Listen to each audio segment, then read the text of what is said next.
From your chest, your waist, your hips, and your legs, you show me all I need to see by the way that you dress. From the exact shape of your breast to the last curve of your thigh, there is nothing left to the imagination of mine, but I love you. I mean, you make it so easy for me. Forget all the other little fish in the sea, I want this. That's right here in front of me. I mean, you flaunt it for all the other men here to see. So why waste my time getting to know her mind with this fine diamond showing me a good time, see? I can see it in your eyes. You're the type that wants to take her time. I want to make sure it's my mind and not my body he's after. Right after the fact that you advertise your treats to attract the very thing that women so despise. You flash your breast right in front of our eyes, wear dresses that barely come past the black line, then muster it up somewhere in your mind that men are dogs. Or you walk by with the whistle, calling us to your heart. Yes, men are dogs. But you are the treat. Not a full meal to eat, but a tease for the real thing.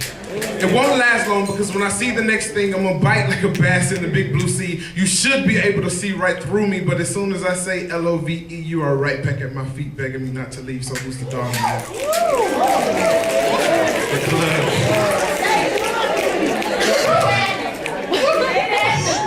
The club is our breeding ground. Shaking your round hips for something only fulfilling me. To entice me to chase the thing that seems oh so familiar to me. And to you too. At least that's the way that it seems. I met you at the club. This right here ain't meant to be. I'm focused on my own dreams, only one thing, and that's getting the girl that everybody envies. A real thick chick with the perfect temperament. She won't be worried about my eyes watching the next girl walk by or tell me that I need to be home on time, but the best thing about it is the measurements of her body.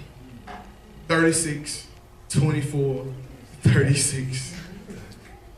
But the worst part about it is that I didn't know that God made me to be like his son. I mean literally a reflection of the sun. I allow my eyes to be tainted by what they see. I see the typical concept of a man, but I still don't comprehend the sin I commit against God. That we were made in his image, not some lie, some facade. We make it hard when it doesn't have to be. Be who you were called to be. Stop chasing after these women like you're living in some fantasy. This is God's daughter.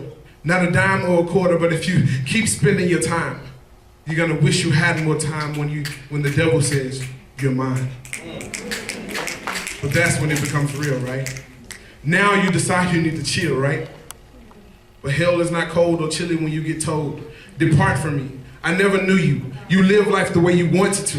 Despite the many gestures I presented right in front of you, you sat there and told me that your spirit wasn't ready to accept what my son had done for you before your father implanted you into the womb of your mother, who was also my daughter and you were my son. How long will you run from eternal life that my son died and gave you so graciously? I did not create you to play let's make babies, but for my ladies to understand that you're worth more than rubies. Proverbs 31:10, and for my men to be like David, a man after my own heart. Not playing the part for women who aren't even concerned with how worthy they are. This poem is not written to appease your flesh or make you feel bad by the way that you dress, but address the simple fact that you were made in this image. An image of perfection. So start walking in it.